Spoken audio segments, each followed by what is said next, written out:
Thank you, Michael. Look forward to this camp to compete against two high-level international opponents, Germany being a really talented group and Ghana being an also young and talented group. So excited about these opportunities, and really represents an opportunity for our group to continue to progress both on and off the field. We're excited about the player pool that we have in. We think it's a strong roster, and looking forward to continuing where we left off from last camp. Thank you. Thanks, Greg. We'll start with questions and begin with Henry Bushnell from Yahoo. Thanks, Michael. And hey, Greg, appreciate your time. I guess to start, what can you tell us about your conversations with Gio over the past few weeks or maybe over a month? And just where things stand with your relationship with him right now? It was, first of all, the conversation was positive conversation, appreciative of him taking time and being able to connect. And really for us, it's about, aligning on how we're moving forward. And I think we did that. The exact contents of the conversation, I'm going to leave private, but we're in a good spot to prepare for this camp and to really, in my opinion, treating this very similar to how we did with Ballo in last camp, is build him up, build his minutes up, that he goes back to Dortmund in a better place, and using him on the field in a way that he can return to Dortmund ready to go. So that's going to be important for this camp. Next question is Doug McIntyre from Fox. Thanks, Michael. Hey, Greg, good to see you. Just to follow up on Henry, on Gio, where did the conversation take place? Was it in person? Was it over the phone, over Zoom? What can you tell us about that? And how much do you think Gio can play in these two games, considering he hasn't been on the field for club or country since June? Thanks again. It was a Zoom conversation. And again, for us, our objectives in this camp is very similar to Ballo in last camp, is how many minutes can we give him on the field that, he can build up in a safe way and then go back to Dortmund and really, propel him to make a big impact for his club. So we're going to be creative with the minutes. We want to certainly get him on the field and work through both the Germany game and seeing what position he plays, and then in the Ghana game, same thing, seeing how we can get him in different positions throughout the camp on the field. Next will be Stephen Goff from the Washington Post. Hi, Greg. Thanks for your time. How would you? Are there still things to be resolved with Gio? I mean, obviously, you've taken a major step forward, but this is not a simple coach-player situation. You obviously have a long history with Gio and his family. Are there still things you need to move past? Well, I'd say that the conversation was positive. I was really just appreciative of the conversation, and having said that, acknowledging that I think it will take time. It's a difference between a Zoom call and being in person, but I think that both intentions are positive, and the idea is that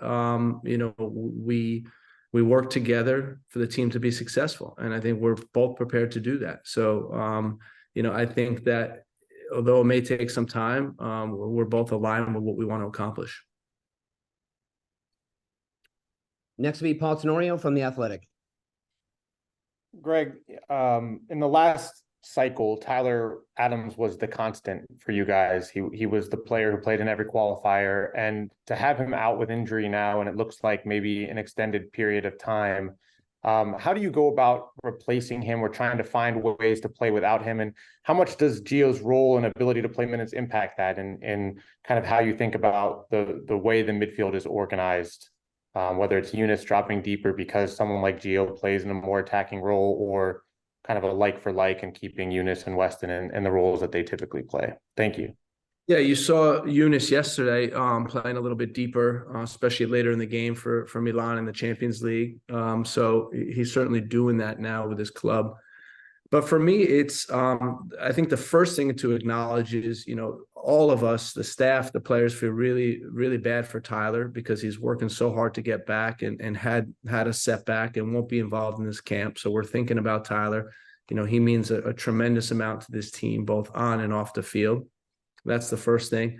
And the second thing, it gives us an opportunity to have a plan B when and if Tyler isn't available. And we'll work through this, whether that's with Eunice and Weston playing a little deeper, and then with an attacking midfielder, or whether it's with the traditional single pivot and 2 attacking midfielders. So either way, it's going to give us a lot of information, and really testing it against high-level opponents is going to be fun.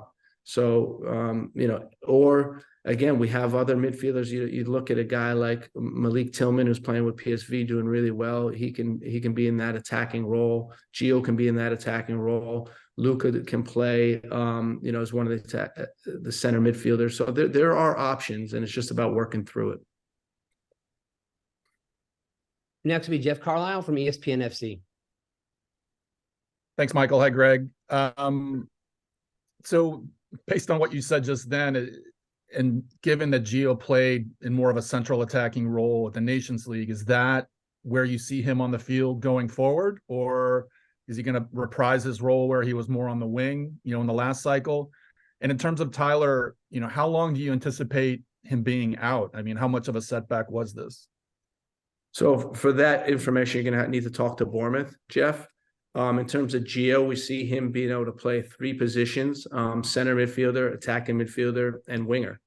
And, we use wingers in different ways. Sometimes the wingers are wide against the line, and sometimes they're in between the lines. And we see him as more of an in between the lines winger. So those 3 positions, he can be utilized in. Next will be Ron Blum from the Associated Press. Hey, Greg.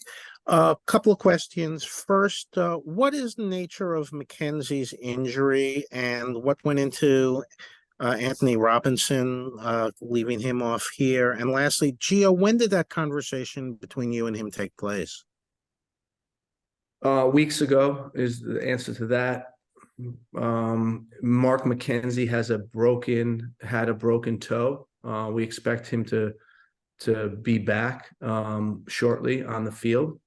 And then with Anthony, he was dealing with this pubalgia, inflammation, sort of like the onset of a sports hernia type of thing. And he got injections before last camp, before last national team break. And he's still struggling that a little bit, and we want to get ahead of it. When I'm looking towards Nations League, when we're looking towards the winter period in England, they don't have a break. I think this was an opportunity where he needs to cool this down because he does have inflammation in that area, and he's in some pain. So we want to resolve that as quickly as possible because he's a big part of what we're doing.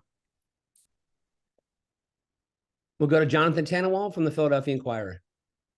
Thanks, Michael. Greg, I think you answered the main part of my question, but even with Mark McKenzie's injury, looking at the 4 center backs in this group with Cameron Carter-Vickers back, that could easily be a top 4 for this program for a while. The depth chart obviously goes way beyond 4, but how do you sort of set things at the moment?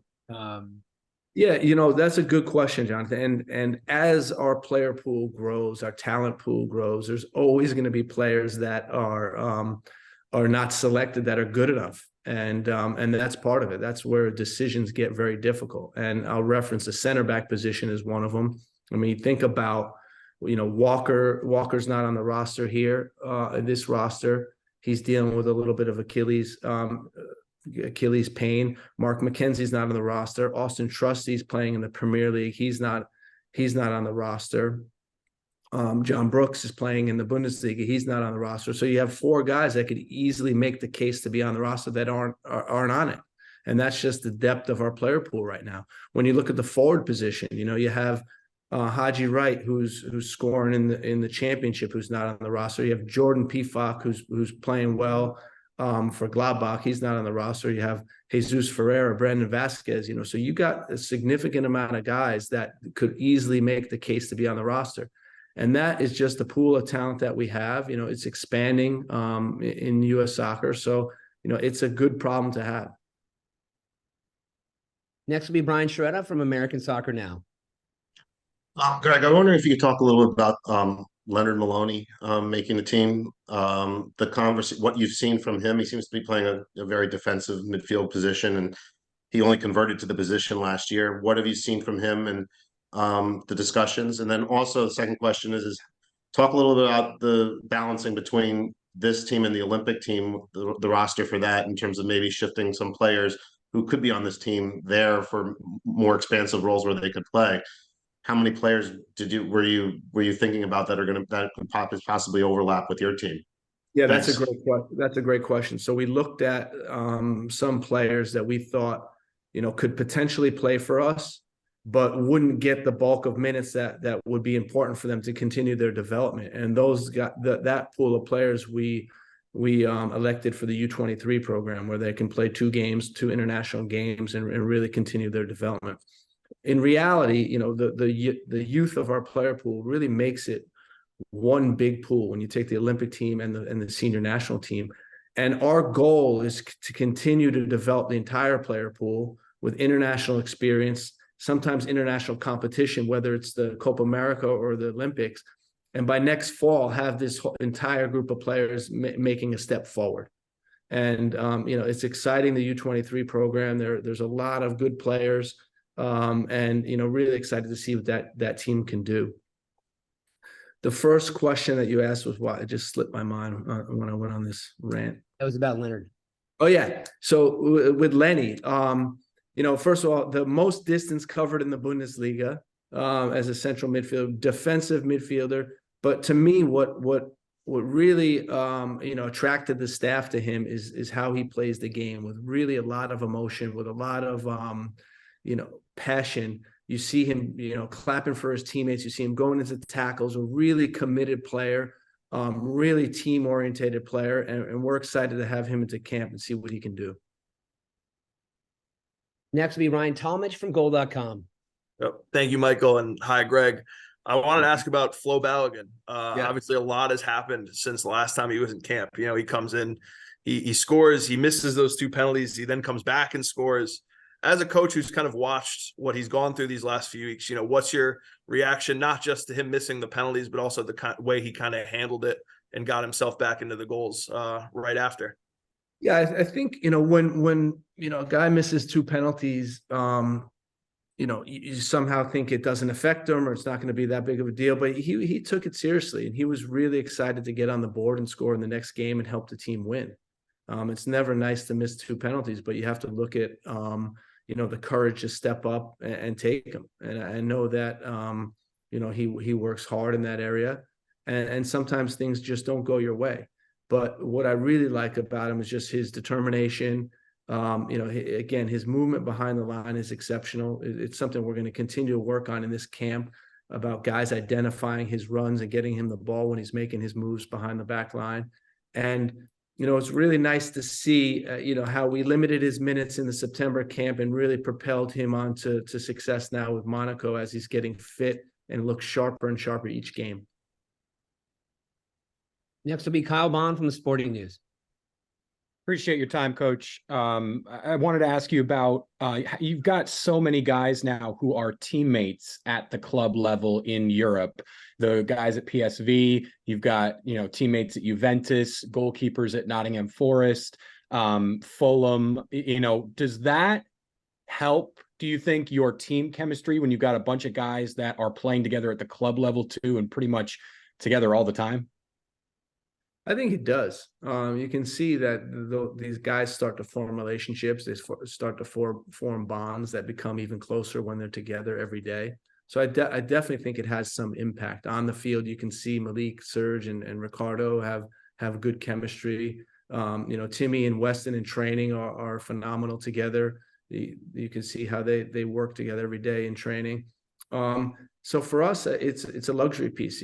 With Ethan and Matt, you can see how supportive they are towards each other, which is great to see. And then finally with Eunice and Christian, the battles that they go through every week in the Serie A, and Eunice fighting to get on the field and get a starting position, and Christian being a high performer for Milan. So that really, I think, helps the whole group when you have these connections being built. But what I'd say is, aside from that, I think the group is extremely tight as it is, and the group has worked really hard to build the relationships with everyone, that they've become a really strong team together. Next will be Simon Evans.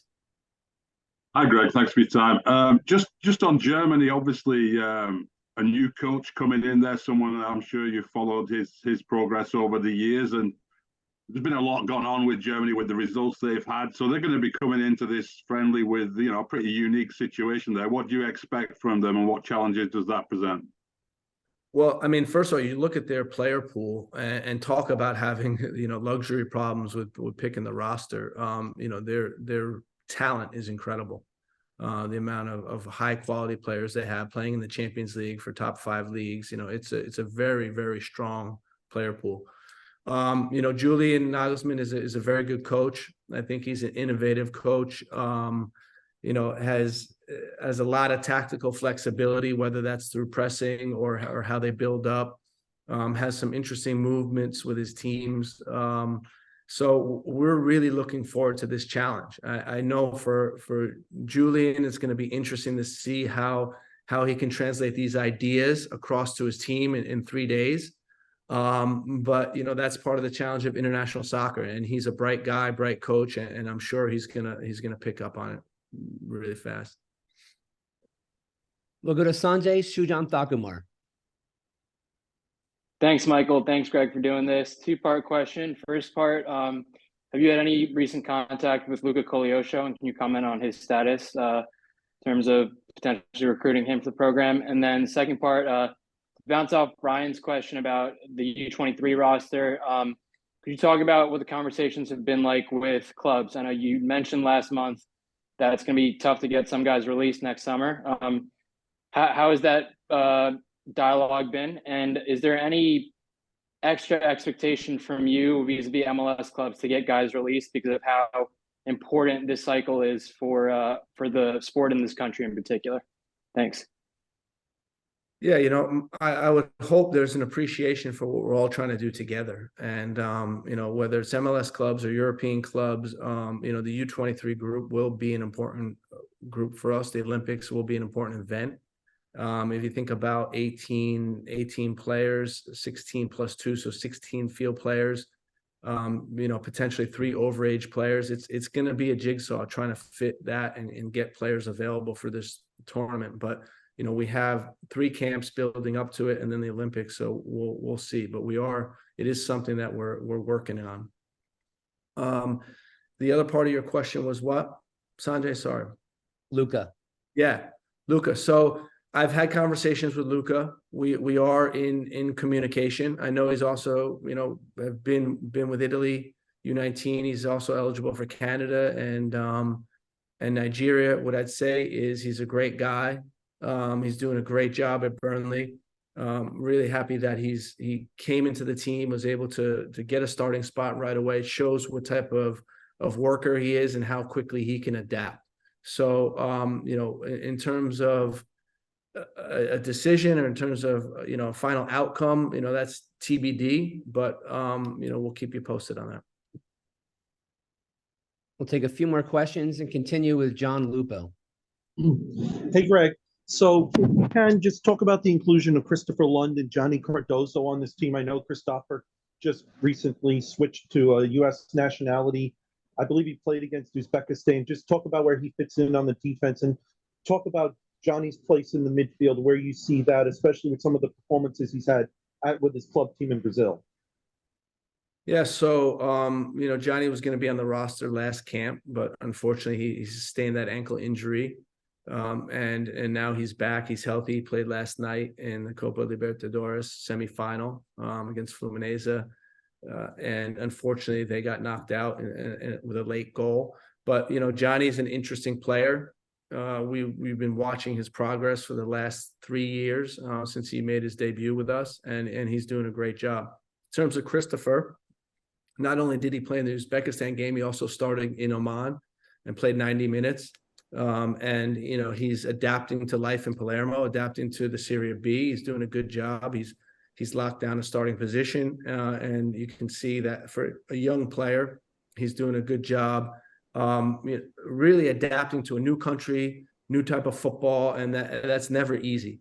So it will be nice to work with him again in camp, particularly with Anthony being out of this camp. It is nice to see what the left back position looks like beyond Anthony, because we know that he's been a stalwart of this team for the last 4 years.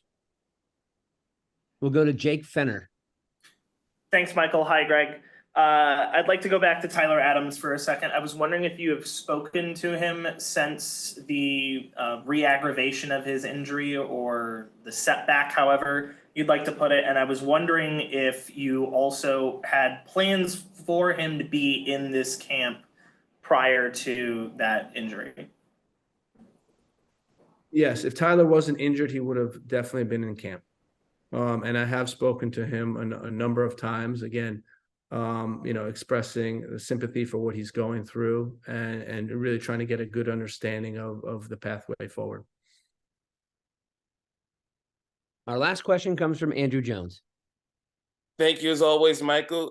Triple G, Greg. Want to ask you first about DeJuan Jones's continued involvement in the program, and how he continues to be an MLS player that's able to get on this deep roster, and as well as your thoughts currently on what took place with the VAR situation with Liverpool, Luis Diaz, and how do you feel the evolution of VAR is being used in the game? You know, I talk about communication, like the 9 out of 10 problems happen because of lack of communication or poor communication. This is just another example of that. You know, it's, to me, it's something that you think they would be able to somehow rectify during the game. And surprising they didn't get that right. But again, you know, there is error in the game. The VAR is supposed to reduce that error, but it happens nonetheless. And unfortunately, you know, it affected the result of the game. So it's never nice to see that. In terms of DeJuan, you know, he's a guy that had a strong Gold Cup with his performance.